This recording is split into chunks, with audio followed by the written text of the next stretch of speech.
David actually was the primary influence in setting, in verbalizing a mood to me. This is the keyboard that all the major themes were created for Twin Peaks. It's an old Fender Rhodes and kind of beat up. And David would sit right over here, right to the right of me, and we would put a little cassette just about over here on this keyboard, just keep it in record and just keep it playing. David would sit here and I'd say, well, what do you see, David?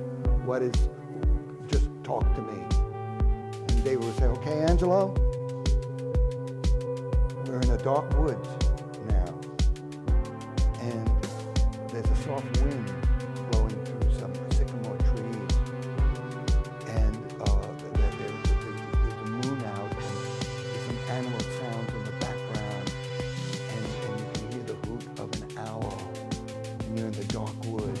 You know, just get me into that beautiful darkness with the soft wind. And it started playing.